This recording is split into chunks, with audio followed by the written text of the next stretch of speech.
Black veteran thought no one would recognize him. Then a young SEAL saw his tattoo and froze. The menu typed on the tablet shook in the waiter's hands as his gaze darted between the manager and the 28-year-old black man sitting alone at the corner table. The Starlight Bistro, known for its exclusive clientele of military personnel from the nearby Fort Bragg base, was particularly busy that night. "Sir, I'm sorry to inform you that we've received complaints about your presence," the waiter muttered, avoiding eye contact with James Carter. His voice quavered, betraying his unease under the manager's piercing glare. "The manager suggests that you might be more comfortable at another establishment." James remained unperturbed, his dark eyes focused on the small glass of whiskey in front of him, the only drink he allowed himself on the 6-month anniversary of the operation that changed his life forever. The left sleeve of his shirt was discreetly rolled up, revealing a deep scar, and just below it, a faded tattoo, a trident crossing an anchor, almost invisible against his dark skin. At the next table, 3 younger officers watched the scene, whispering between suppressed laughs. "I bet he bought that veteran badge on the internet," one of them commented loud enough to be heard. "He's using our veteran discount without ever having served. Typical." James didn't react. His jaw tightened, a flicker of suppressed anger in his steady gaze. In the years since he'd returned from Syria, he'd learned that some battles weren't worth fighting. His mind wandered momentarily to the Euphrates River, to the faces of the 16 men he'd saved on that rainy night in 2024. None of them were alive now to tell the story. "With all due respect, sir," the manager approached, his voice artificially polite. His smile was forced, laced with condescension that stung the air. "Our customers are uncomfortable. Perhaps you could show some military identification?" "I lost my ID a long time ago," James replied calmly, not mentioning that the records of Operation Nightshade remained classified, that his Special Tactical Reconnaissance Unit rarely appeared in official documents, and that black men in special forces during the Syrian conflict often remained invisible in the historical record. The restaurant had fallen into an uncomfortable silence. James began to rise slowly, his joints protesting with decades of pain, when the door to the establishment swung open. Lieutenant Ethan Brooks, 26, entered wearing civilian clothes, jeans and a plain t-shirt. His eyes scanned the room, detecting the tension in the air before he even understood the scene. Then his gaze fixed on the partially visible tattoo on James's arm. Brooks froze as if he had seen a ghost.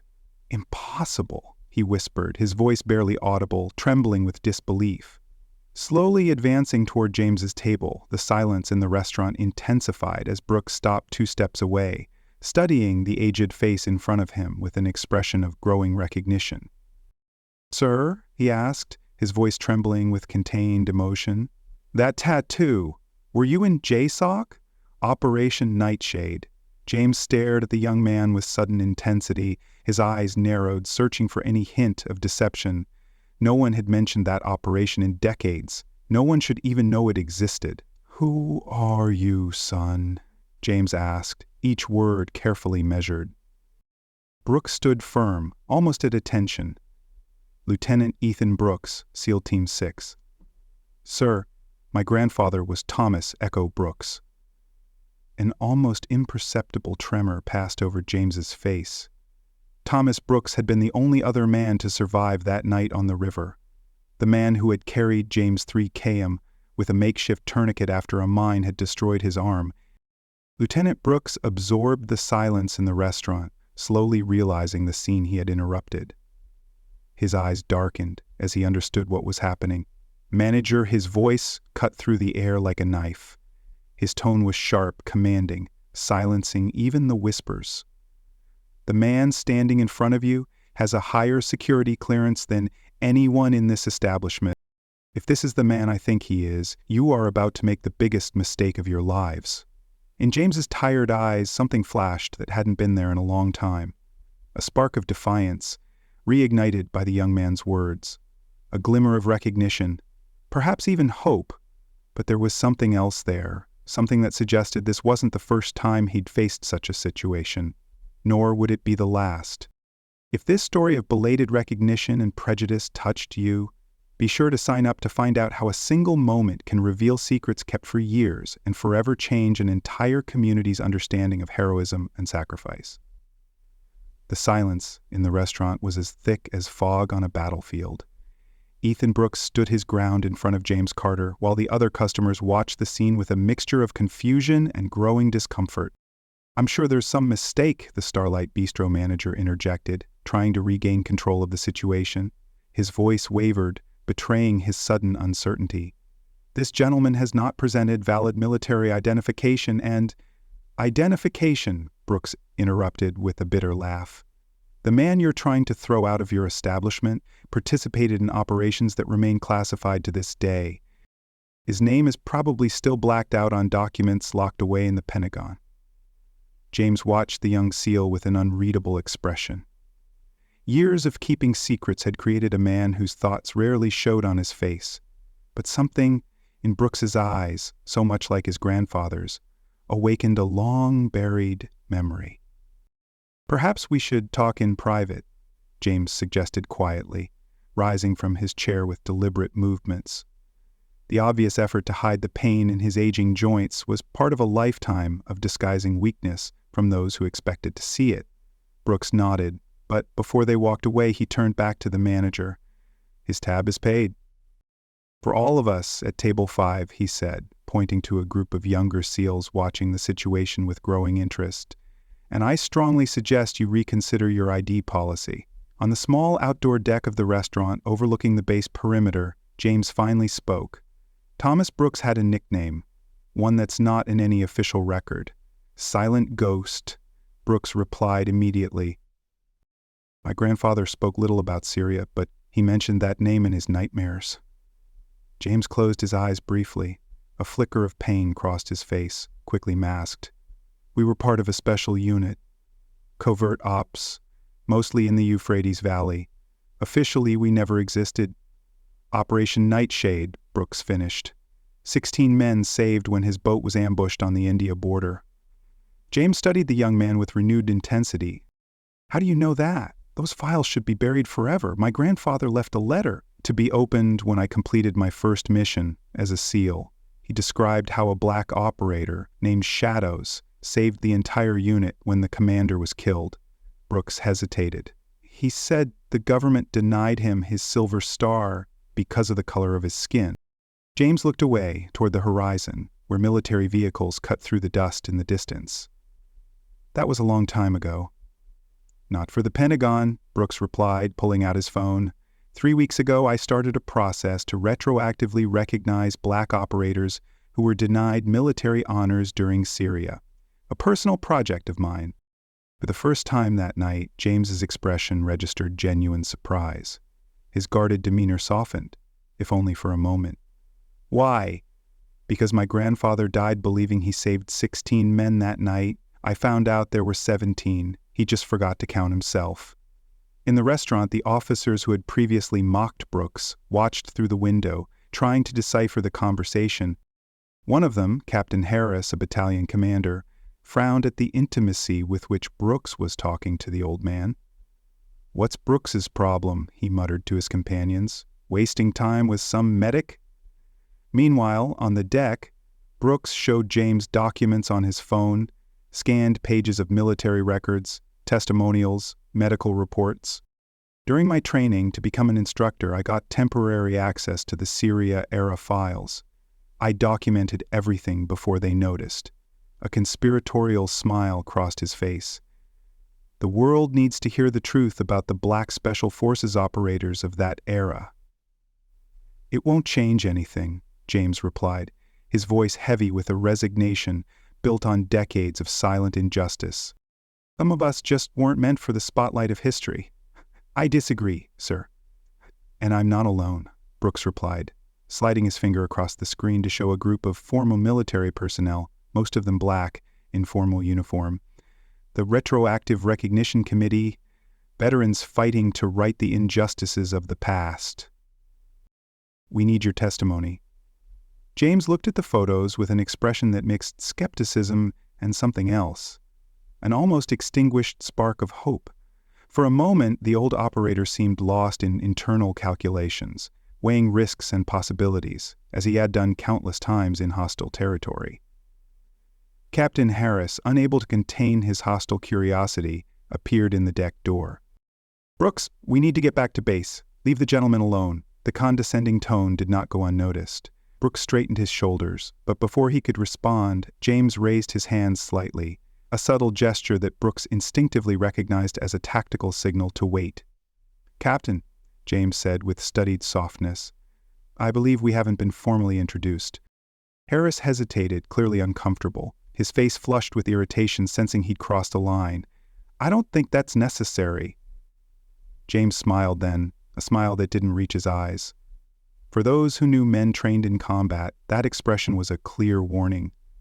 "Perhaps you're right, but I'm sure we'll meet again, and very soon." There was something in the way James said those words, a quiet certainty that made Harris instinctively retreat. The captain muttered an excuse and withdrew, leaving a palpable tension in the air. Brooks watched the interaction with fascination. "You still have that presence. My grandfather said you could make a man reconsider his choices without saying a threatening word." James rose slowly. "Your initiative is admirable, son. But believe me when I say that some ghosts from the past prefer to remain buried." As he walked away, Brooks noticed something the others missed. The way James had discreetly studied every exit, every person, his movements deliberate, like a chess master planning his endgame. The old warrior remained vigilant even after years. "Mr. Carter," Brooks called, his voice carrying a hint of urgency. "The memorial is being unveiled next week, Tuesday, Fort Bragg. All known survivors will be there." James paused but did not turn. His entire body seemed to carry the invisible weight of memories that few could understand. "Some of us," Brooks continued, "believe that certain stories need to be told, no matter how much time has passed, especially those that were deliberately erased."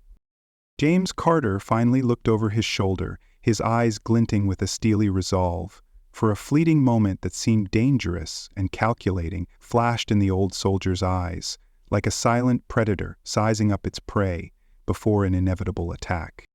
"Perhaps you're right, son," he replied with a calmness that masked a deep resolve. "Perhaps it's time to dig up certain secrets. And when the world sees the truth, some will regret ever doubting a warrior's worth." His words lingered like a warning shot in the tense air. The following Tuesday, the Fort Bragg was decked out for the dedication of the Middle East Covert Operators Memorial. James Carter arrived discreetly, wearing a simple but impeccable suit. After his conversation with Brooks, he had spent 3 days revisiting files stored in a metal box under his floorboards. Unofficial reports, yellowed photographs, letters never sent. Captain Harris intercepted him at the entrance. "Mr. Carter, I'm afraid this is a closed ceremony. Only authorized military personnel and guests with credentials." James smiled slightly. His calm demeanor masked a quiet triumph. "I was hoping you'd say that." The moment was interrupted by Rear Admiral Thompson, who approached directly. "Captain Harris, I see you've already found our guest of honor." Harris blinked, confused. "Sir, James Shadows Carter." The Admiral extended his hand with palpable respect. "It's an honor to finally meet you." The transformation on Harris's face was instantaneous, from arrogance to utter confusion. James was escorted to the front row, while Harris remained frozen, his face pale, as realization hit like a grenade. On the central platform, a tarp covered what appeared to be a commemorative plaque. Beside it, 5 elderly men, all in their 70s, stood at attention. "The Nightshade survivors," Brooks explained quietly. "They all agreed to break their silence when they learned you were alive." Admiral Thompson introduced Lieutenant Brooks, who stepped onto the stage with steady strides. "For decades," he began, "the story of special operations during the Syrian conflict has been told incompletely, particularly when it came to black operators on classified missions." A large screen lit up displaying documents and photographs, a group of 8 men, armed and dressed for desert combat. Among them, recognizable even decades later, was James Carter. On March 12, 2024, a tactical reconnaissance unit was ambushed in the Euphrates Valley. The commander was killed in the first few seconds. 16 men were trapped under heavy fire with no communication. The photograph changed to an old tactical map with handwritten markings. Sergeant James Carter, the unit's only black operator, took command. Using his superior knowledge of river navigation and improvised communication techniques, he not only organized an effective defense but also created an extraction route through territory considered impenetrable. Brooks paused, his voice growing intense. 16 men were rescued that night. Among them was my grandfather, Thomas Echo Brooks, who survived thanks to a tourniquet applied by Sergeant Carter while they were still under enemy fire. Captain Harris, now at the side of the auditorium, looked physically ill. His hands shook as he gripped the edge of his seat. A recommendation for the Silver Star was made, Brooks continued, but it mysteriously disappeared in the bureaucratic channels. The official records eventually listed the operation as partially successful without mentioning Sergeant Carter's crucial role. Admiral Thompson resumed the microphone. Today, we correct a decades-old mistake. The tarp was removed, revealing a bronze plaque where James Carter's name headed the list of operators. Below her, in a sealed glass case, lay a silver star. Sergeant James Carter, for his extraordinary bravery beyond the call of duty, it is my honor to present you, albeit years late, with this nation's highest military decoration. The auditorium erupted in applause as James, visibly moved for the first time, took the stage. When he was offered the microphone, everyone expected a speech about injustice. Instead, James looked out at the audience with quiet dignity. Thomas Brooks carried me 3 miles after I stepped on that mine. When I woke up in the hospital, he was there. He said he needed to thank me for saving his life, and I told him we were even. James paused, his eyes meeting Brooks. He promised me that one day the truth would be known. Today, his grandson has fulfilled that promise. Admiral Thompson called Harris to the stage. Captain Harris recently demonstrated a lapse in judgment regarding Sergeant Carter. Captain, you'll be the officer in charge of ensuring that the story of Operation Nightshade is included in the training curriculum for all new recruits. Harris nodded stiffly, his face burning with shame. After the ceremony, James approached Brooks. I realized from the moment you recognized me at the restaurant that you had your own plan in motion. You knew I would be there that night, didn't you? Brooks nodded, finally revealing his strategy. I found your address in the declassified files. I knew you frequented that restaurant every year. I arranged everything with the Admiral weeks ago, but I needed witnesses to see how you were treated, to maximize the impact of the historical correction. James added, recognizing the tactical elegance. Your grandfather would have approved. On the same base where his contribution had once been erased from the official records, James Carter now had his name engraved in bronze, a permanent testament to the fact that history, though it may be temporarily distorted, eventually finds its way back to the truth. 3 months after the ceremony at Fort Bragg, James Carter's life had been transformed in ways he could never have imagined.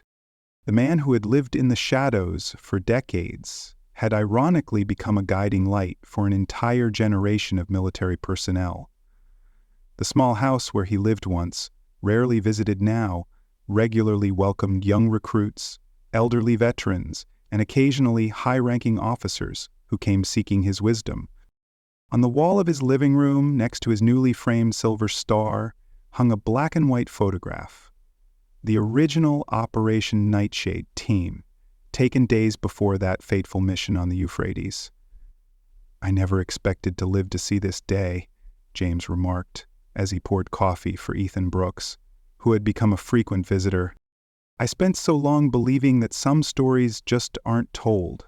Brooks smiled, glancing at the stack of letters on the coffee table, correspondence from military personnel and civilians across the country, many sharing their own stories of unrecognized service.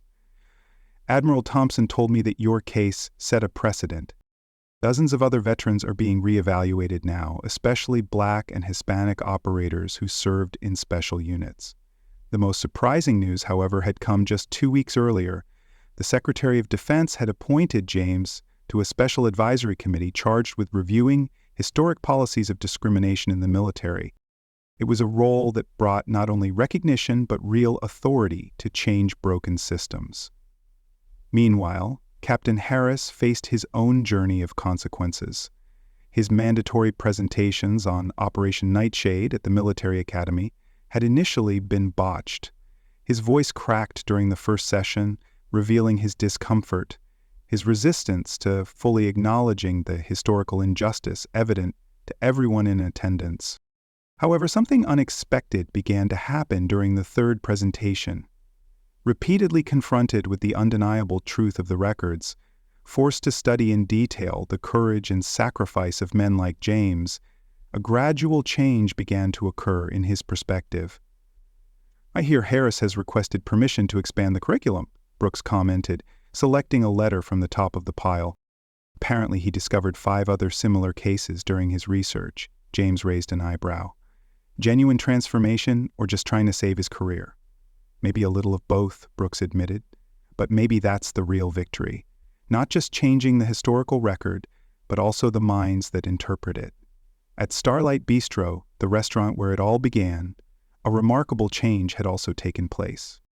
The manager, deeply embarrassed after the story went viral on military social media, had implemented a new policy.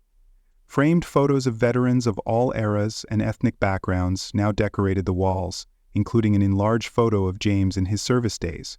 More significantly, the restaurant now offered a weekly program where veterans could share their stories, creating a space for voices that had once been silenced to finally be heard. That night at the restaurant, James reflected, his eyes distant as if watching the past. Wasn't the first time I'd faced that kind of treatment. His voice carried a quiet weight, heavy with years of endured slights. "What changed this time?" Brooks asked. James contemplated the question for a moment. "Maybe I was tired. Or maybe, after all these years, I was finally ready for the truth to come out." He paused significantly. Or maybe it was just the right time and the right person to hear the story. On the Military Academy campus, the memorial dedicated to the operators of the covert missions in the Middle East had become a place of reflection for cadets. Where once there were only the celebrated names of white commanders, now a more complete and honest story was told, including the names of those who, like James, had been deliberately omitted from the official records. In military history classes, James Carter's case was now required reading, not just as an example of courage in combat, but as a lesson in how institutional biases can distort the historical narrative. "You know what's most ironic?"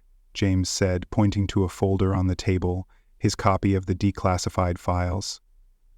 "For decades I convinced myself that silence was dignity, that I didn't need recognition to know my own worth." "And you didn't," Brooks replied. "True, but what I never realized was how many other people needed this story. How many young black recruits needed to know that men like me existed, served, led." James smiled softly. His smile held a quiet victory, hard-earned through decades of resilience. "Silence protected my peace, but it denied others his inspiration." At the last meeting of the Retroactive Recognition Committee, something extraordinary happened. 5 new cases have been approved for review. All black special operations operators who had performed acts of extraordinary heroism during past conflicts. Even more surprising was who presented 2 of those cases. Captain Harris. His report was meticulous, detailed, and for the first time without a trace of condescension or resentment. "People are rarely all good or all bad," James observed as he read the news. "Most of us live in the shadows between those extremes, needing only the right light to find a better path." On the 6-month anniversary of that night at the restaurant, James Carter received a special invitation. The president wanted him at the White House for the launch of a new military history review initiative. At the ceremony, surrounded by high-ranking officers, politicians, and historians, James, wearing a simple but elegant suit, the silver star shining on his chest, gave a short speech. History is never just about the past. It's about how we choose to shape our future through the lessons we learn from our collective experiences. For decades, I carried my story in silence, believing that recognition was less important than personal truth. Today, I understand that some stories need to be told, not only to correct past injustices. As he concluded his speech, his eyes met those of Ethan Brooks sitting in the front row, the young SEAL who had turned a simple, recognized tattoo into a revolution in historical recognition. Never underestimate the power of a moment of recognition, James concluded. Sometimes, all we need is someone to truly see us, not just as we appear to be, but as we truly are. As the auditorium erupted in applause, James Carter, at 28 years old, represented a powerful truth. Justice, though slow, can prevail. His story inspired a generation, but could Harris fully redeem himself? Can hidden heroes still emerge today? Share your thoughts. Have you witnessed unrecognized valor,